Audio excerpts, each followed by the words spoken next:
Hello and good morning everyone. आप सभी लोगों का स्वागत है आपके अपने यूट्यूब चैनल स्टडी ग्लॉस पर। मैं हूं डॉक्टर मोनिका और आज हम 18 नवंबर से रिलेटेड जितने भी इम्पोर्टेंट क्वेश्चन बन सकते हैं उन पर डिस्कशन करने वाले हैं और क्वेश्चन से रिलेटेड जितने भी इम्पोर्टेंट फैक्ट होते हैं साथ में वो भी मैं आपको बताऊंगी।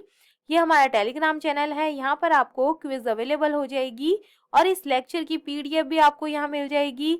ये आपके लिए आज का मोटिवेशनल कोट है, जो डर गया वो घर गया, जिसने हिम्मत दिखाई वो कुछ कर गया। तो इसी मोटिवेशनल कोट के साथ में हम स्टार्ट करते हैं आज का सेशन। फर्स्ट क्वेश्चन है, who has been honoured with Bihari Puraskar? किसे बिहारी पुरस्कार से सम्मानित किया गया है? तो ये मिला है डॉक्टर माधव हाड़ा और मधु कांकरिया को। सी इसका करेक्ट आंसर होगा। चर्चित साहित्यकार मधु कांकरिया और डॉक्टर माधव हाड़ा को जो है 2021 और 2022 का 31वां और जो 32वें नंबर का बिहारी पुरस्कार है, ये उदयपुर में आयोजित एक कार्यक्रम में प्रदान किया गया है। और कार्यक्रम के मुख्य अतिथि मोहनलाल सुखाड़िया विश्वविद्यालय उदयपुर के कुलपति प्रोफेसर इंद्रवर्धन त्रिवेदी ने साहित्यकारों को 2.5 लाख रुपए और प्रशस्ति पत्र और प्रतीक चिन्ह प्रदान किए हैं।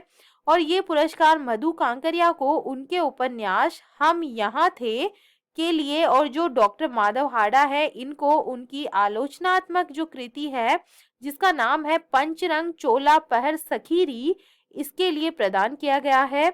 बिहारी पुरस्कार के बारे में बात करें तो ये 1991 में के बिरला फाउंडेशन के द्वारा स्थापित 3 साहित्यिक पुरस्कारों में से एक है।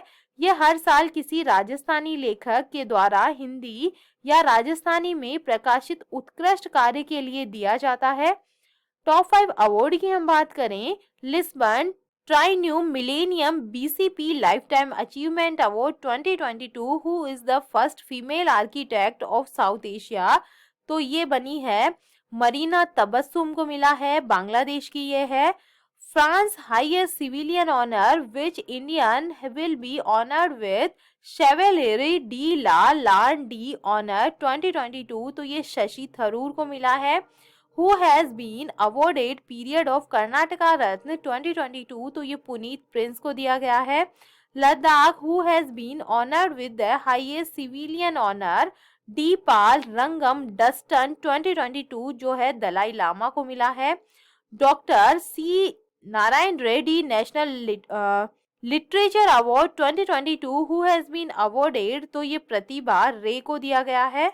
सेकेंड नंबर क्वेश्चन है, विच institute has topped in the QS Asia university rankings in India? QS Asia university ranking में भारत में कौन सा जो संस्थान है ये शीर्ष पे रहा है?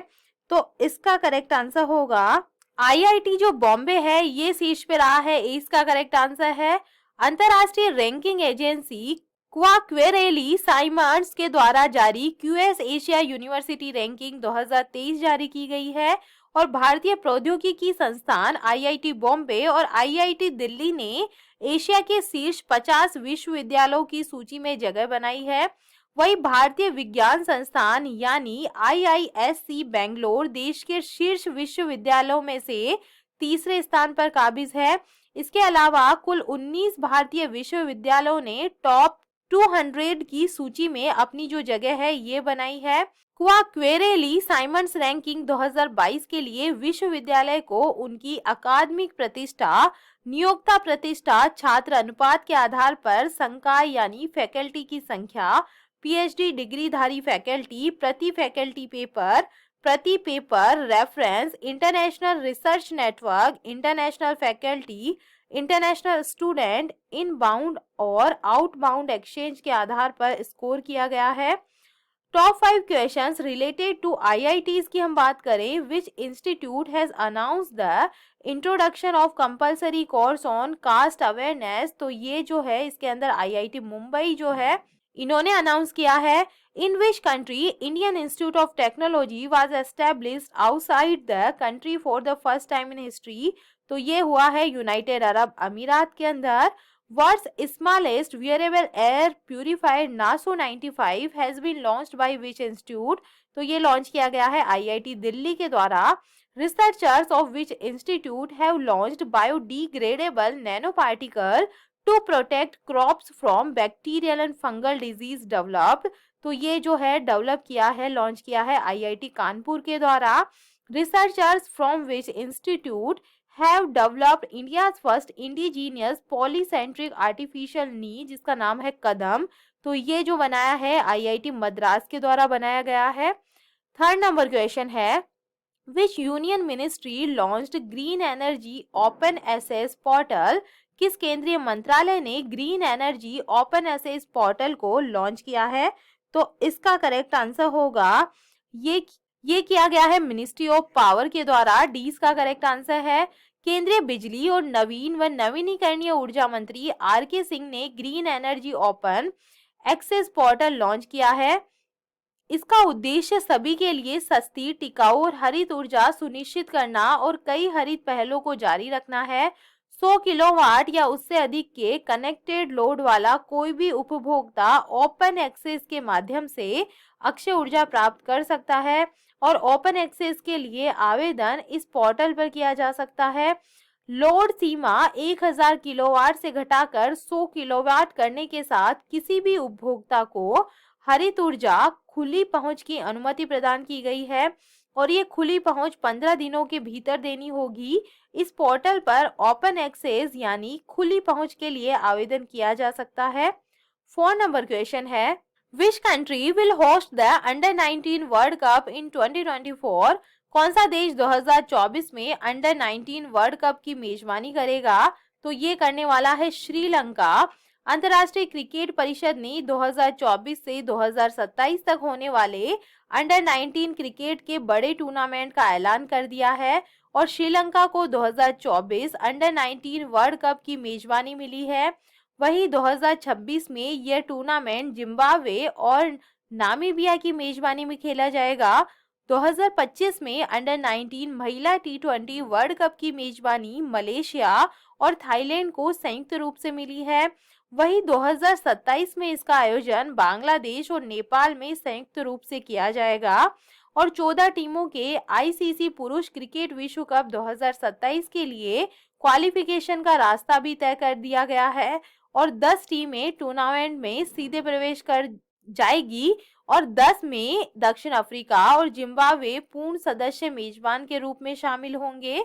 टॉप 5 अपकमिंग गेम्स के बारे में हम बात करें, first women's cricket IPL will be held in which year. तो ये 2023 के अंदर होने वाला है। 24वां विंटर ओलंपिक्स जो है ये होने वाला है बीजिंग चाइना के अंदर। जो कॉमनवेल्थ गेम्स है 2026 के, ये होने वाले हैं विक्टोरिया ऑस्ट्रेलिया के अंदर। इसके बाद में बात करें फीफा वर्ल्ड कप 2026 की, तो ये अमेरिका, मेक्सिको और कनाडा के अंदर होने वाले हैं। International men's hockey tournament Sultan Azlan Shah cup जो है 2022 का, ये इम्फो मलेशिया के अंदर होने वाला है। 5 नंबर क्वेश्चन है, in which state was the Indian biological data centre inaugurated. Indian biological data centre का जो उद्घाटन है ये किस राज्य के अंदर किया गया है? तो इसका करेक्ट आंसर होगा ये हरियाणा के अंदर इसका उद्घाटन किया गया है। केंद्रीय विज्ञान और प्रौद्योगिकी राज्य मंत्री डॉक्टर जितेंद्र सिंह ने life science data Indian biological data centre के पहले रिपोजिटरी राष्ट्रीय भंडार कोष को देश को समर्पित किया है। ये रिपोजिटरी का उद्घाटन फरीदाबाद हरियाणा में किया गया है और बायोटेक प्राइड के गाइडलाइन के अनुसार भारत में सार्वजनिक रूप से वित्त पोषित अनुसंधान केंद्रों से प्राप्त डेटा को IBDS के तहत कलेक्ट किया जाना अनिवार्य कर दिया गया है। बायोटेक प्राइड डेटा एक्सचेंज के माध्यम से अनुसंधान और नवाचार को बढ़ावा देना गाइडलाइन जैव प्रौद्योगिकी विभाग, विज्ञान और प्रौद्योगिकी मंत्रालय के द्वारा जारी किया गया था। 6 नंबर क्वेश्चन है, which country has become the leading producer of millet with 41% in global production. वैश्विक उत्पादन में 41% के साथ बाजरा का प्रमुख उत्पादक देश कौन सा बना है? तो इसका करेक्ट आंसर होगा ये बन गया है भारत। ये इसका करेक्ट आंसर है। भारत विश्व में बाजरे के अग्रणी उत्पादकों में से एक है जिसका वैश्विक उत्पादन में अनुमानित 41% हिस्सा है। भारत सरकार ने बाजरा के निर्यात को बढ़ावा देने के लिए विदेशों में भारतीय मिशनों के साथ साथ वैश्विक खुदरा सुपरमार्केट को शामिल करने की रणनीति तैयार की है। 7 नंबर क्वेश्चन है, which Bollywood actor has been honoured with the global icon award? किस बॉलीवुड अभिनेता को ग्लोबल आइकॉन अवार्ड से सम्मानित किया गया है? तो इसका करेक्ट आंसर है इन शाहरुख खान को जो है इस अवार्ड को दिया गया है। और Bollywood mega star Shahrukh Khan Sharjah international book fair 2022 में शामिल हुए, जहां उन्हें global icon of cinema and cultural narrative award से सम्मानित किया गया। अभिनेता जो एक slick back brush hairdo के साथ एक ऑल ब्लैक अवतार में थे, इनको लेखन और रचनात्मक के क्षेत्र में सांस्कृतिक दृश्य में योगदान के लिए पुरस्कार मिला है। मेगा स्टार के लिए उनके प्रशंसक भारत के अलावा यूरोप, मध्य पूर्व और अमेरिका में फैले हुए हैं। मेले में उनकी उपस्थिति सिनेमा और सांस्कृतिक कथा के SIBF वैश्विक प्रतीक का पहला सम्मान है। 8 नंबर क्वेश्चन है, in which state a bill has been passed to increase the reservation of poor backward classes to 77%? किस राज्य में गरीब पिछड़े वर्गों के आरक्षण को 77% तक बढ़ाने के लिए विधेयक पारित किया गया है? तो इसका करेक्ट आंसर होगा, ये किया गया है झारखंड के अंदर। झारखंड विधानसभा ने आरक्षण को बढ़ाकर 77% करने संबंधी एक विधेयक को पास कर दिया है। अनुसूचित जाति, अनुसूचित जनजाति, अति पिछड़ा वर्ग, अन्य पिछड़ा वर्ग और EWS के लिए कोटा बढ़ाया गया है। विधानसभा के विशेष सत्र में झारखंड पदों और सेवाओं की रिक्तियों में आरक्षण अधिनियम 2001 में संशोधन पारित करके SC, ST, EBC, OBC और आर्थिक रूप से कमजोर तबके के लिए सरकारी नौकरियों में आरक्षण 60% से बढ़ाकर 77% कर दिया गया है। प्रस्तावित आरक्षण में अनुसूचित जाति के स्थानीय लोगों को 12% कोटा मिलेगा और अनुसूचित जनजातियों को 28% आरक्षण का लाभ मिलेगा। अति पिछड़ा वर्ग को 15 और OBC को 12, आर्थिक रूप कमजोर तबके को EWS को 10% जो कोटा है इसके अंदर है। झारखंड की हम बात करें तो इसकी स्थापना 15 नवंबर 2000 को हुई थी। इसकी कैपिटल रांची है। चीफ मिनिस्टर है हेमंत सोरेन। गवर्नर यहाँ के हैं रमेश बैस। 5 नेबरिंग स्टेट है बिहार, उत्तर प्रदेश, वेस्ट बंगाल, ओडिशा और Chhattisgarh. Which is called the coil capital of India, तो ये कहा जाता है धनबाद झारखंड को। Which city of India is called steel city, तो ये झारखंड के जमशेदपुर को कहा जाता है। मेजर जो एयरपोर्ट है यहाँ पे ये है बिरसा मुंडा एयरपोर्ट जो रांची के अंदर है। 9 नंबर क्वेश्चन है, in which city has the first Vande Bharat express of South India been flagged off? दक्षिण भारत की पहली वंदे भारत एक्सप्रेस को किस शहर में हरी झंडी दिखाई गई है? तो इसका करेक्ट आंसर होगा बेंगलुरु से ये स्टार्ट हुई है। 20 का करेक्ट आंसर है। देश को 5वीं वंदे भारत एक्सप्रेस मिल गई है और रेलवे के अधिकारियों का दावा है कि अगर पूरी क्षमता से चलाया जाए तो इस सुपरफास्ट ट्रेन की मदद से महज 3 घंटे में ही बेंगलुरु से चेन्नई पहुंचा जा सकता है। देश की 5वीं और दक्षिण भारत की पहली वंदे भारत ट्रेन को बेंगलुरु से हरी झंडी दिखाई गई और ये ट्रेन बेंगलुरु के रास्ते मैसूर और चेन्नई को जोड़ेगी। इस ट्रेन में सफर करने वाले यात्रियों के लिए शुल्क भी तय किया जा चुका है और ये ट्रेन सिर्फ 2 स्टॉप पर रुकेगी, क्रांतिवीर संगोली रेलवे स्टेशन और दक्षिण भारत की पहली वंदे भारत एक्सप्रेस का उद्घाटन किया गया। 10 नंबर क्वेश्चन है, in which state Kaveri south wildlife sanctuary has been notified? किस राज्य में Kaveri south wildlife sanctuary को अधिसूचित किया गया है? तो इसका करेक्ट आंसर होगा ये तमिलनाडु गवर्नमेंट ने किया है। इसका करेक्ट आंसर है तमिलनाडु सरकार ने कावेरी साउथ वन्य जीव अभ्यारण्य के रूप में कृष्णागिरी और धर्मपुरी के आरक्षित वनों में से एक क्षेत्र घोषित किया है और 686.406 वर्ग किलोमीटर के विस्तार को मिलाकर यह अभ्यारण्य जंगलों से सटे एक संरक्षित परिदृश्य का हिस्सा होगा जो वर्तमान में कावेरी उत्तर वन्य जीव अभ्यारण्य का गठन करता है, जो तमिलनाडु और कर्नाटक के बीच में एक साझा क्षेत्र होगा। Kaveri south wildlife sanctuary को वाइल्ड लाइफ अधिनियम 1972 की धारा 26A के तहत अधिसूचित किया गया था और अभयारण्य तमिलनाडु के कावेरी उत्तर वन्य जीव अभयारण्य को पड़ोसी कर्नाटक में कावेरी वन्य जीव अभयारण्य से जोड़ेगा, जिससे वन्य जीवों के संरक्षित क्षेत्रों का एक बड़ा सन्निहित नेटवर्क बनेगा। तमिलनाडु की हम बात करें तो मेजर लेक जो यहाँ पे है, बेरिजेम लेक है, ओटी लेक है, कोडाईकनाल लेक जो यहाँ पे है। माउंटेन्स की बात करें, Palani mountains, Shevaroy mountains, Javadi mountains, Panchamalai mountains, Sirumalai mountains यहाँ पे है। India south most point cape Comorin, जिसे कन्याकुमारी के नाम से जानते हैं, ये भी तमिलनाडु के अंदर है। मेजर एयरपोर्ट की बात करें तो कोयम्बटूर इंटरनेशनल एयरपोर्ट है, चेन्नई इंटरनेशनल एयरपोर्ट यहाँ पे है, मदुरई एयरपोर्ट यहाँ पे है, तिरुचिरापल्ली जो एयरपोर्ट है इंटरनेशनल एयरपोर्ट यहाँ पे सिचुएटेड है। नेशनल पार्क जो है वेदांतकल सेंचुरी, इंदिरा गांधी सेंचुरी, मुदुमलाई जो सेंचुरी है ये यहाँ पे सिचुएटेड है। भरतनाट्यम जो है यहाँ का फोक डांस है। चलिए कल के जो एमसीक्यू है उन्हें हम रिवाइज कर लेते हैं। फर्स्ट नंबर क्वेश्चन है, किस टेनिस खिलाड़ी ने 2022 पुरुष एकल पेरिस मास्टर का जो टाइटल है ये जीता है? तो ये हॉलकर रूने के द्वारा जीता गया है। सेकंड नंबर क्वेश्चन है, नीरज चोपड़ा किस देश के फ्रेंडशिप एम्बेसडर बने हैं? तो ये स्विट्जरलैंड के बने हैं। थर्ड नंबर क्वेश्चन है, अमेरिका ने किस देश को करेंसी मॉनिटरिंग लिस्ट से हटाया है? तो ये इंडिया को हटाया गया है। फोर नंबर क्वेश्चन है, किसने फिट इंडिया स्कूल सप्ताह के शुभंकर तूफान और तूफानी का शुभारंभ किया है?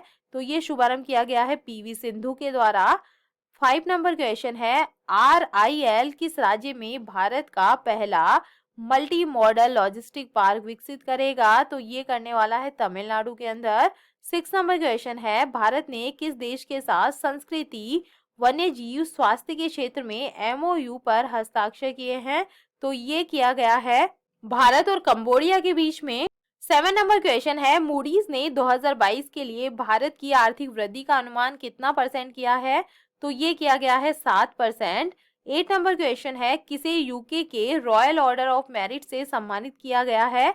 तो इसका करेक्ट आंसर है ये वेंकी रामाकृष्णन को किया गया है, 20 का करेक्ट आंसर होगा। 9 नंबर क्वेश्चन है, किस राज्य सरकार ने राज्य को 2023 तक स्लम मुक्त बनाने की घोषणा की है? तो ये ओडिशा गवर्नमेंट के द्वारा की गई है। 10 नंबर क्वेश्चन है, भारतीय रेलवे में कितना percent broad gauge rail network का विद्युतीकरण किया गया है? तो ये किया गया है 82% का, सी इसका करेक्ट आंसर है। और ये है कल का स्टडी ग्लॉस क्वेश्चन, किस राज्य में जनजातीय नृत्य महोत्सव शुरू हुआ है? तो इसका करेक्ट आंसर होगा ये छत्तीसगढ़ के अंदर स्टार्ट हुआ है। और ये है आप लोगों के लिए आज का स्टडी ग्लॉस क्वेश्चन, फीफा 2022 में किसे भारत का एम्बेसडर बनाया गया है? तो इसका आंसर आप मुझे कमेंट सेक्शन में दीजिएगा। ये हमारा टेलीग्राम है, यहाँ पर आपको सारे क्वेश्चन क्विज की फॉर्मेट में अवेलेबल होंगे। यहाँ जाकर आप ज़्यादा से ज़्यादा उनकी प्रैक्टिस कर सकते हैं। आई होप आपको सेशंस पसंद आ रहे होंगे। अगर पसंद आ रहे हैं तो इन्हें लाइक कीजिए, अपने दोस्तों के साथ में शेयर कीजिएगा। तो चलिए मिलते हैं हम एक नए सेशन के साथ में।